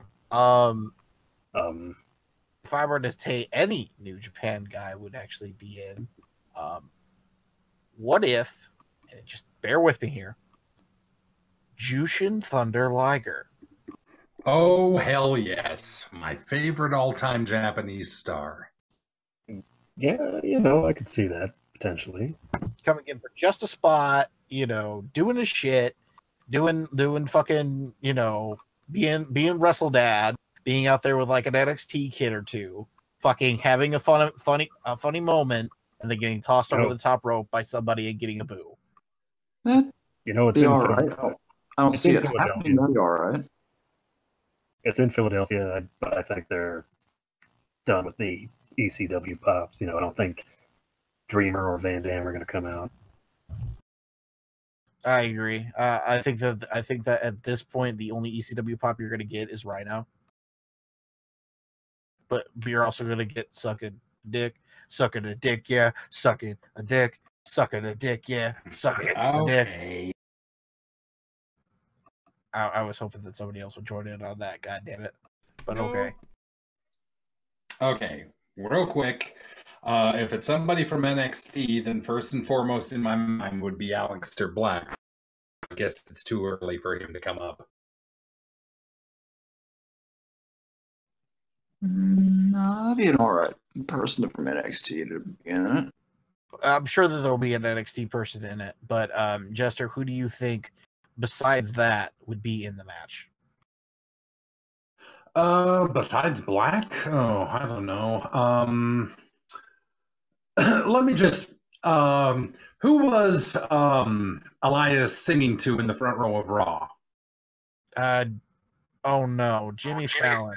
Jimmy Fallon, yeah. I mean, after all, we've had celebrities in the Rumble before. We've had late night hosts. Why not? I'm already vomiting in my mouth thinking about it. And if it happens, I would be mildly angry and not surprised. Look at the time my noose has arrived. I'm about to kill myself, guys, from that idea. I've got mine. So playing off of Net Gestures, what's going to happen is soon after Jimmy Fallon enters the ring, so will Conan O'Brien, who will knock him out of the Rumble, and then they will face each other at WrestleMania. For charity. For charity, yes. And then decide not to fight each other and have a comedy bit in the middle of the ring. And then Heath Slater takes a bump and gets pinned. And with special guest WWE Hall of Famer Drew Carey. Wait, no. They'll pick their representatives, and it's Kurt Hawkins and Heath Slater to relive their match because Conan O'Brien would pick Slater because of the ginger. And they're both tall, lanky gingers.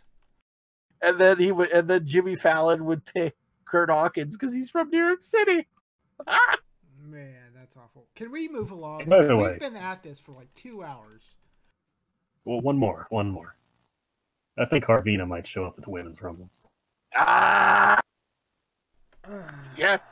Please give me Santina or Harvina. I don't care either one. Please give me one of those. Santina, Harvina, looking at them, make me scream. One last one, the gobbledygooker. No, you're the gobbledygooker. Get out. Let's move on. Yay! Let's get to finally Dairy Queen drive-through. Let him show up in the women's one, and they can reveal it was a woman all the time, a female turkey. Why don't you get the fuck out of here? Get out. Get the hell out. Ages out. You want to fill these spots or not? Hey, fill the spots. God, Enzo joke here. Woo! Jesus. I bet that you can somebody else to help throw the women over the top. Oh, brother. Hey, man, Rich Swann got cleared of all his charges. You can't talk to him like that anymore. Oh, Lord. All right. 15 minute. Excuse me. Dairy Queen drive-through. Fucking minute. Ugh. Oh, it was the Rumble, dude. We gotta talk about it. Come on now. All right. With the ratings, Shao Kahn. All right, this week in the ratings, Impact with 309,000 up from the 276,000. Raw with the 4.530 million up 39% from 3.250 million, the best number since April 14th of 2014. And SmackDown with the 2.580 million down from the 2.602 million. And that is this week in the ratings. We get SmackDown 1000 this year as well, just so y'all know. So we can compare the SmackDown 1000 number to the Raw 25 number and see if who does better. Here's my hot take of the night. Oh, God, here we go. Nostalgia shows are my second least favorite Raw and SmackDown episodes, behind holiday episodes. This particular one sucked ass. I think that the first 15 minutes, if they had ended the show right there, after giving Shane a stunner and Vince a couple stunners, I was happy. I didn't need to see anything else. That hour, 4.85 million people watched that hour of Raw. Can you believe that shit? Maze in No. That was the rating for the first hour of Raw. 4.85 million people. I was like, goddamn. All right, birthdays, dog. All right, happy birthdays today to Rudy Dusak, to Jack Witzig, to Nick Bozinas, to Pete Balcastro, to Polaris #1, to Juventino Romero, to Dr. Borman Sr., and to Joey Blitz. And happy birthdays tomorrow to Road Warrior Hawk and to Gordon Soley.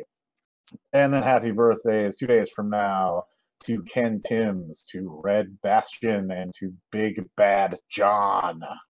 And then on the 28th, happy birthday to Shocker, Emiko Kato, and Hans Mortimer.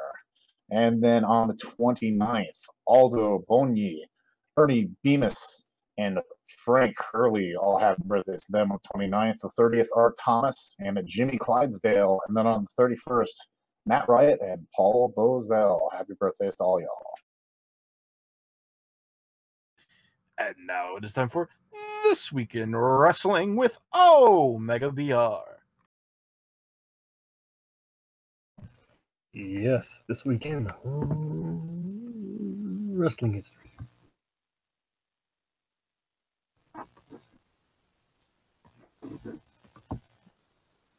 In 1914, where Walter Miller defeats Eugene Tremblay to win the World Lightweight title in Fort William, Ontario, ending Tremblay's second reign. Jump to 1972, where Gene Madrid defeats Jimmy Jones for the West Virginia Heavyweight title in Bluefield, West Virginia. And in the year 2000, Mae Young won the Miss Rumble 2000 swimsuit competition, hosted by Jerry Lawler and judged by Sergeant Slaughter, Tony Guerrera, Fabulous Moolah, Johnny Valiant, Freddie Blassie, and Andy Richter. Ivory and Luna protested the event while Jacqueline, Terry, Beebe, and a cat embraced it. However, Young won after she ran out and stripped her bikini to reveal her quote-unquote breasts, actually prosthetics, until being covered up by Mark Henry. And that was this weekend in wrestling history. Bring back the Attitude Era, right? Thumbs up if you agree, boys. Lord Jesus Christ Almighty. Hey, by the way, another Rumble prediction for you all. Spot 1, Elias. Starts a concert. Spot 2, Aiden English. And they have a duet. Mark my words. Mark my words. Can I want to change my surprise entrant to one that would actually be a surprise. And what that would be? James Storm. Oh God, yes. He has a stare down with Bobby Roode. And then all of a sudden you hear him say, "Alcohol! Income!" Yeah. It'd be great. I can't wait. Happy trails to the WWE after the Great Khali told the Indian Express that WWE has failed in India. Happy trails to Triple H after Alberto El Patron apologized to him for his past comments, saying that his anger toward WWE was fueled by a belief that they were trying to break up he and Paige, blaming her and her family for messing with his head. And happy trails to Rich Swann for having all of the charges that were brought against him dropped as of today. So expect Rich Swann back on whatchamacallit, 205 Live at some point or another, very shortly. What should we watch this week in wrestling? Shao Kahn, go ahead. If your internet's working, if you're listening. All right, so Shao's having internet issues. I was hoping that they'd be fixed because they're back in the room. Nutchester, what should we watch this week in wrestling? Okay, I'll just pull something out of thin air. Since we did talk about Jushin Thunder Liger being a surprise entrant, why not refamiliarize yourself, professional wrestling fans who might not know how great the Man of Thunder actually is, go watch either the NXT TakeOver Brooklyn, where he went up against the guy burning the ropes down, presently at SmackDown, Tyler Breeze. Yeah, Tyler Breeze. Or go back in YouTube and watch any of his plethora of matches.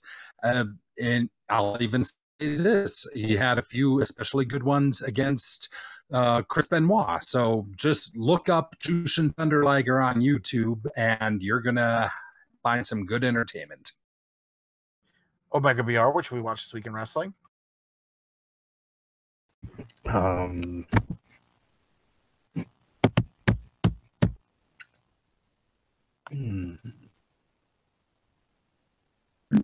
to think of something Royal Rumble-ish, which one of my favorite Rumbles was always, I think I said this before, but one of my favorites was always 2002. It had several returns. They were announced ahead of time, but they were still pretty nice. I liked the set. I liked. I always thought it was good. It was probably a very Raw 25 Rumble, where other than the appearances by old guys, you didn't have a ton of action. But so what?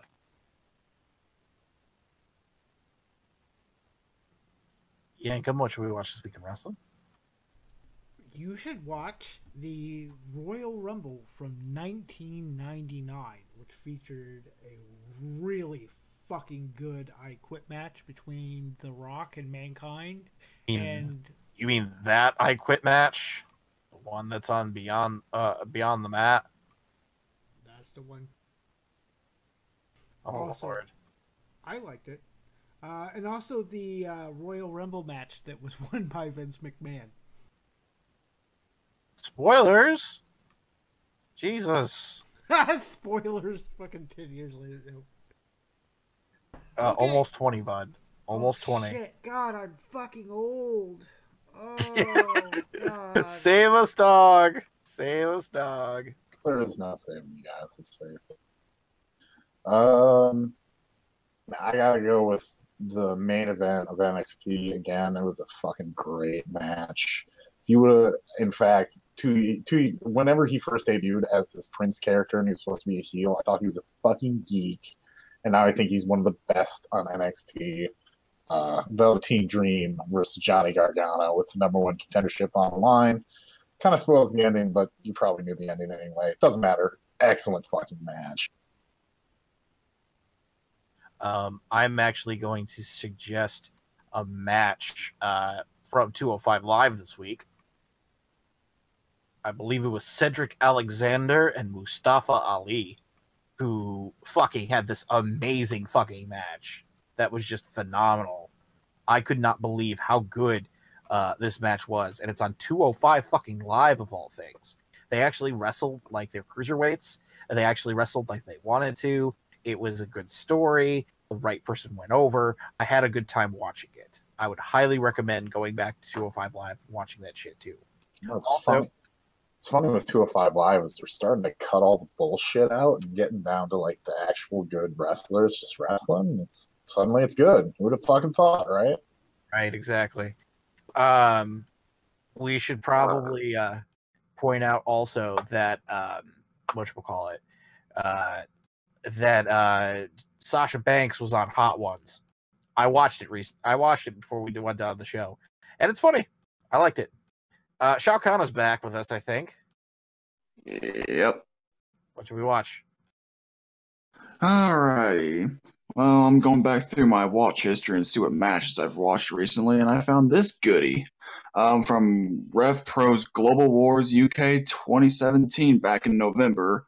Matt Riddle versus Minoru Suzuki. Fuck yeah. I'd watch the fuck out of that.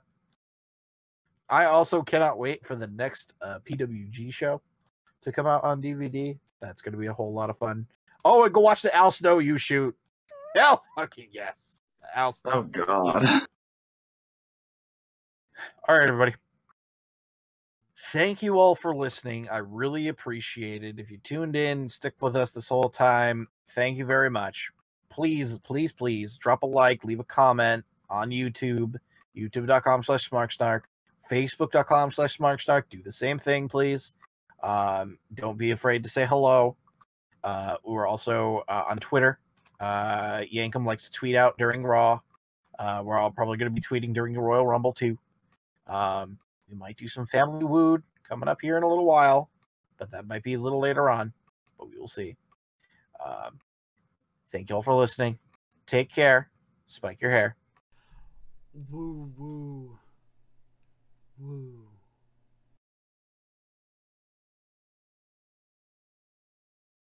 You know it. This is the Access. Good night, media.